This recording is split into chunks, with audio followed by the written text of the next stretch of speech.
Salut à vous tous, ici Jeff Rose.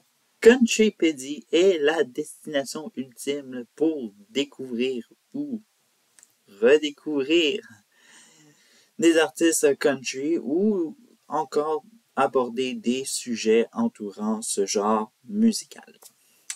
J'ai fait le portrait d'interprète, mais d'artiste solo, et je me suis dit qu'on devrait faire un changement et faire le portrait d'un groupe. Alors, ce premier portrait de groupe est dédié aux Chicks, ou pour les anciens, Dixie Chicks. La formation Dixie Chicks a été fondée en 1989 à Dallas, Texas, États-Unis. Elle est composée à l'origine de 4 membres, dont Marty McGrath et Emily Stranger, qui sont les seuls membres toujours actifs. Par la suite, le groupe enregistrera 3 premiers albums studio sous le label indépendant Crystal Clear Sound, soit Thanks Heaven for Dale Evan en 1990, Little Old Cowboy en 1992 et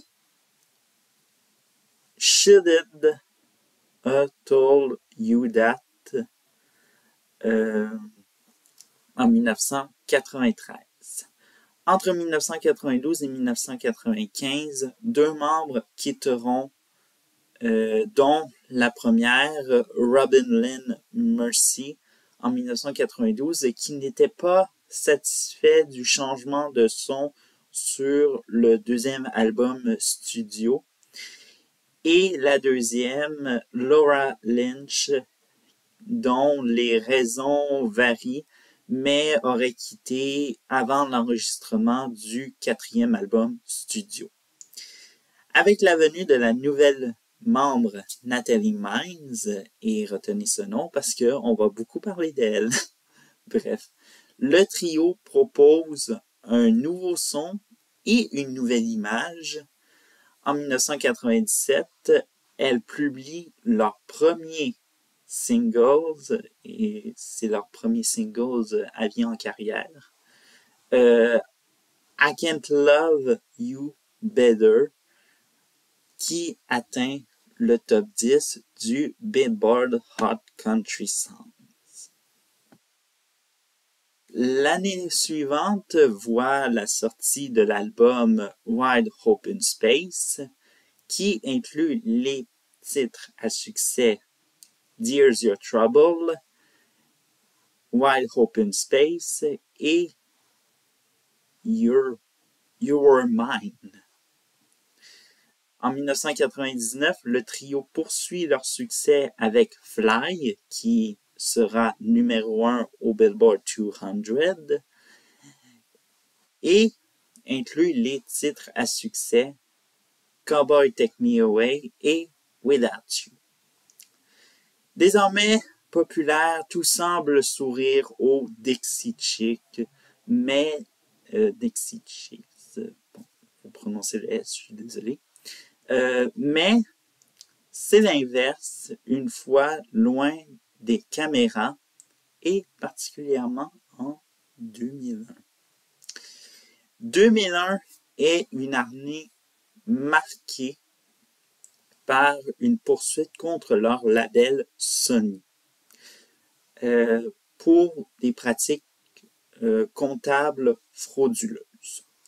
Après des mois de négociations, le trio trouve un terrain d'entente avec Sony et fonde leur label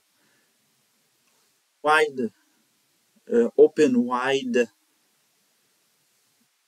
Records. Excusez-moi, j'ai de la misère. pour plus de contrôle sur leur carrière. Bref.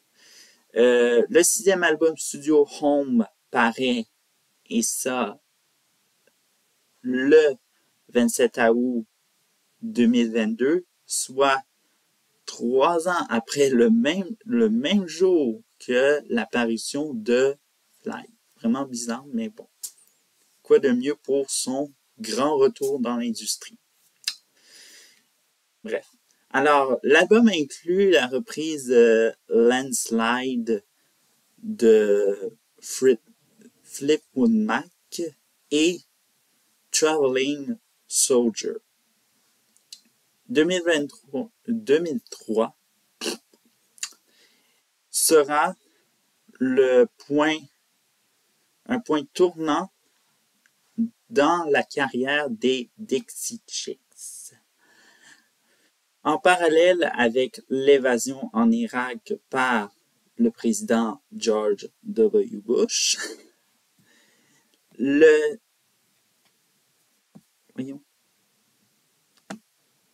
10 mars 2003,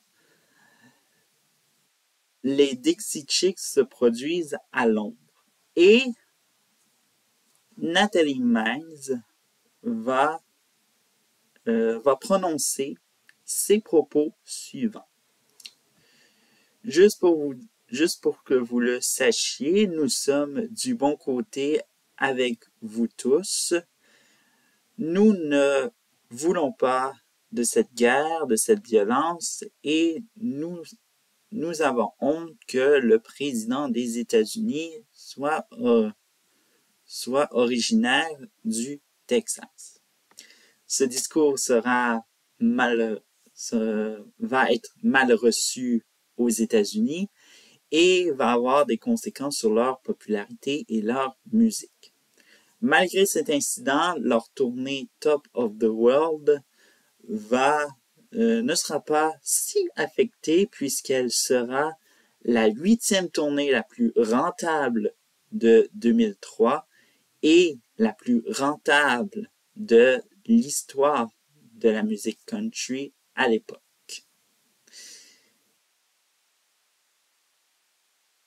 Si vous voulez aller plus loin dans leur croisade contre le président Bush, je vous recommande le documentaire Dixie Chicks Shut Up and Sing de Barbara Cox et Celia Pike. C'est grâce au 7e album studio Taking the Long Way que le trio prend sa revanche.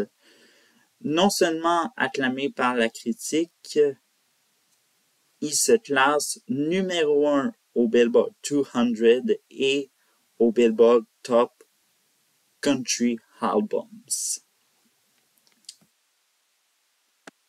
L'album est propulsé par le single Not Ready to Make Nice, qui revient sur le tribunal populaire qu'elles ont subi à cause des commentaires de Nathalie. Bref. De plus, il sera récompensé de 5 prix Grammy, incluant Album de l'année et Meilleur album country. Après leur tournée Accidents et Accusations, les Dixie Chicks ont décidé de faire une pause. Entre 2007 et 2012, elles vont se lancer dans des projets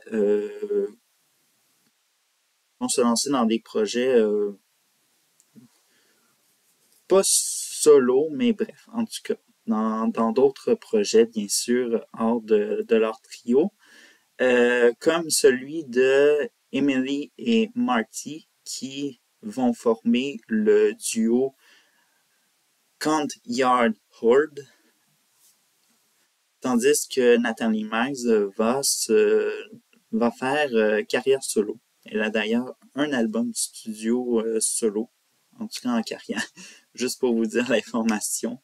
Bref. Entre 2013 et 2019, les Dixie Chicks vont faire leur retour progressivement avec 2 tournées qui ont été un succès. Évidemment, c'était la folie. Et des collaborations avec Beyoncé. D'ailleurs, on en a parlé dans le Countrypédie de l'album c'est quoi son album déjà? En tout cas, l'album country de Beyoncé. Bref, en tout cas. Et ainsi Taylor Swift. Finalement, en 2020, le trio change de nom en enlevant Dixie pour diverses raisons, mais c'est en lien avec la foulée du mouvement Black Lives Matter. Toujours en 2020, elle publie, après 14 ans d'absence, l'album Gaslighter. C'est un peu tout sur les Chicks, excusez-moi. Il ne faut plus dire Dixie, mais bon. Trop habitué, trop ancien, hein? Bref, à la prochaine.